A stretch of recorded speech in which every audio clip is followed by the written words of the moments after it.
A lição 5 trata de um tema que diz tudo para a glória de Deus. E num mundo onde muitos vivem em busca de reconhecimento próprio, a palavra de Deus nos lembra de um propósito maior: viver para glorificar o Senhor. Aqui em 1 Coríntios, o apóstolo Paulo declara que até as coisas mais simples da vida devem refletir a glória de Deus. Hoje vamos refletir sobre como nossas escolhas, atitudes e testemunho podem honrar aquele que nos chamou para viver uma vida de propósito.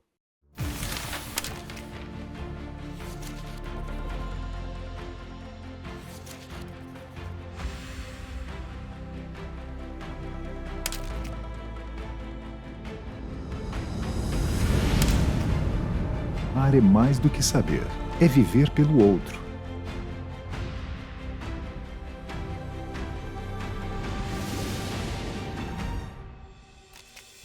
No fim, só o amor permanece.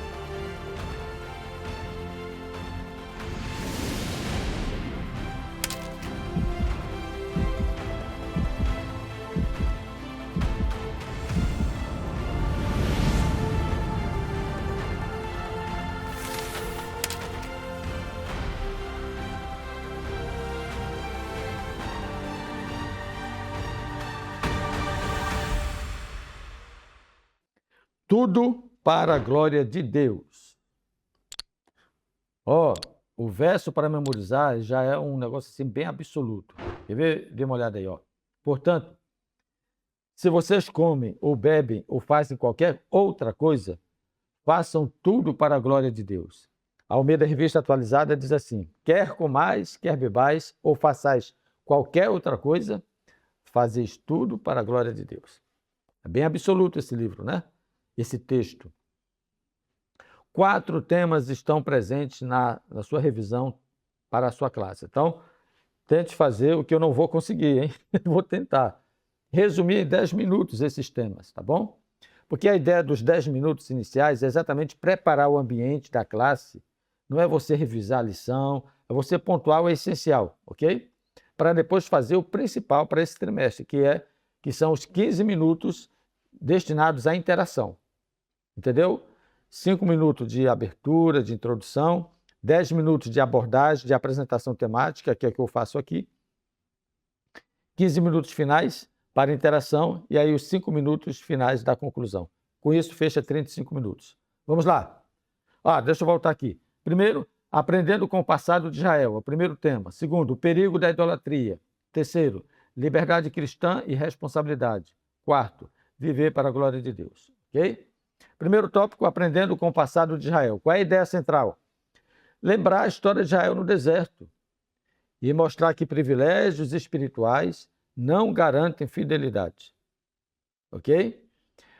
Israel foi muito privilegiado por Deus, mas nem por isso eles foram fiéis. Fidelidade é uma entrega, é uma decisão espontânea de um coração que se submete à autoridade de Deus.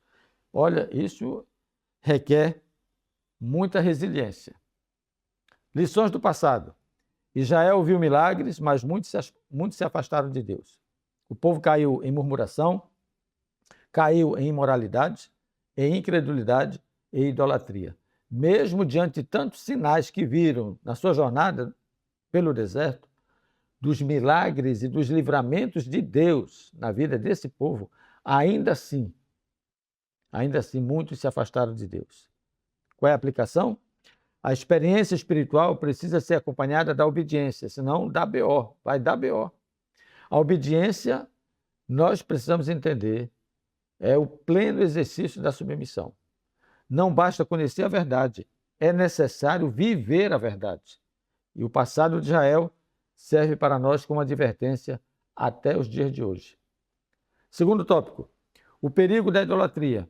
Qual é a ideia central? Deus exige exclusividade na adoração. Aliás, ele começa dizendo assim: não terás outros deuses diante de mim. É o primeiro mandamento da lei de Deus.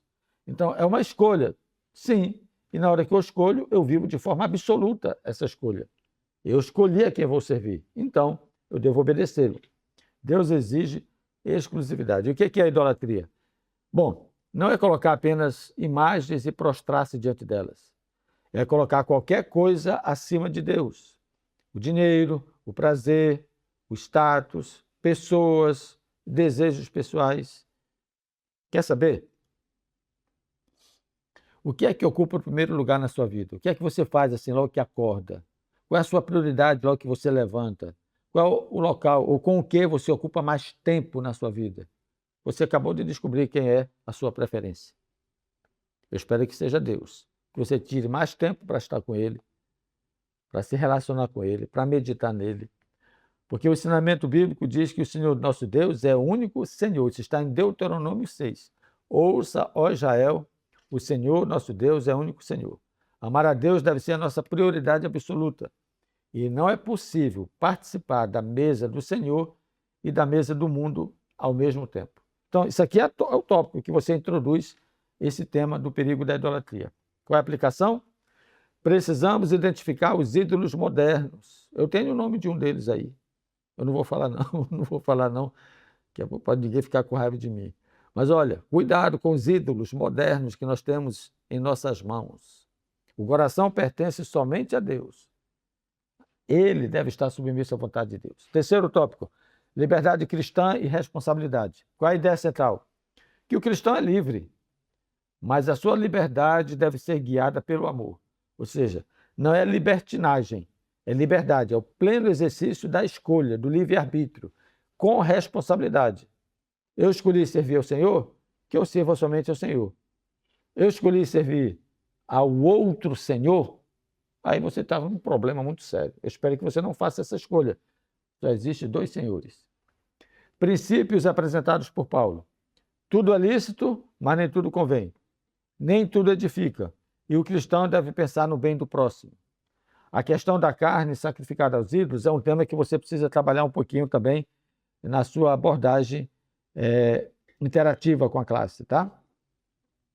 O alimento em si não contaminava, porém, se escandalizasse alguém, o cristão deveria abrir mão desse alimento por amor a essa pessoa, ok? Então, não está em foco aqui o que estava comendo, mas aquilo que havia sido oferecido a ídolos. Podia até ser coisa boa. Falando do ponto de vista legítimo, o alimento lícito poderia ser um alimento lícito. Foi oferecido a ídolos, e se comer disso provocaria um escândalo para alguém incrédulo, alguém que adorasse esses ídolos, era melhor você não comer. Essa é a síntese do ensino, ok? Mas você pode aprofundar um pouquinho mais na classe. Nem tudo que eu posso fazer, devo fazer. A maturidade cristã considera o testemunho, a consciência do próximo e a edificação da igreja.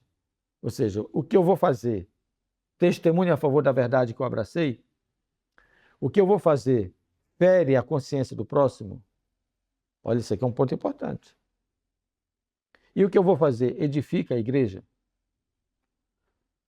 Quarto tópico, viver para a glória de Deus. Qual é a ideia central? Toda a área da vida deve glorificar a Deus. Lembra? Bem aqui nesse tópico, você pode retornar ao verso para memorizar. Quer comais, quer bebais ou façais qualquer outra coisa, façam tudo para a glória de Deus. Como glorificar Deus? Bom, nas escolhas diárias, no comportamento, no relacionamento com as pessoas, no uso da liberdade cristã, no amor ao próximo. Não é um conceito filosófico, porque eu entendo que quem não quer glorificar Deus? Todos nós queremos glorificar Deus. A questão é como eu estou expressando essa ação. O que eu faço realmente reflete uma glorificação a Deus ou uma glorificação ao homem? Qual era o modelo de Paulo? Paulo buscava salvar pessoas, não agradar a si mesmo. E o foco da vida cristã deve ser exatamente isso. Refletir a Cristo. Essa é a melhor maneira de nós vivermos uma experiência para a glória de Deus. Qual é a aplicação final? Antes de qualquer decisão, pergunte: isso glorifica a Deus? Isso aproxima pessoas de Cristo? Isso edifica ou destrói? Então veja, nós não estamos definindo aqui como você deve viver, mas eu acho próprio você fazer essas perguntas, porque aí vai ajudar você na maneira de como deve viver. O momento da interação é o momento mais importante da lição. Serão 15 minutos e aqui estão as 3 perguntas que você pode usar para interagir. Uma está ligada à lição de terça-feira e a outra ligada à lição de quarta-feira. E termine fazendo a pergunta que vai fechar os comentários e a interação da classe. quais coisas boas podem se transformar em ídolos? Olha, essa pergunta aqui é muito legal, tá? Ela contextualiza o tema da lição. Que coisas hoje, por exemplo, que são tão boas, podem se tornar ídolos? Conclusão: o chamado do Evangelho não é apenas evitar o pecado, mas viver de forma totalmente dedicada a Deus. Não se concentre em fugir do pecado, se concentre em aproximar-se de Deus. Eu acho que a estratégia mais assertiva, sabe? Porque para fugir do pecado você vai para qualquer lugar, mas para se aproximar de Deus só existe um caminho. Jesus disse: eu sou o caminho, a verdade e a vida. Ninguém vem ao Pai senão por mim. Ok? Então, busque aproximar-se de Deus. É melhor do que ficar tentando fugir do pecado. É que quando a gente se aproxima de Deus, o pecado é que foge. Ok? Israel caiu quando tirou os olhos do Senhor. A igreja é chamada a permanecer fiel, rejeitando a idolatria, usando a liberdade com responsabilidade e vivendo para a glória de Deus. Olha, agora que você entendeu que tudo deve ser feito para a glória de Deus, eu penso que você está preparado para o próximo tema. Dons espirituais. É um dos principais capítulos de 1 Coríntios. E eu convido você a estarmos juntos na próxima semana. Até lá!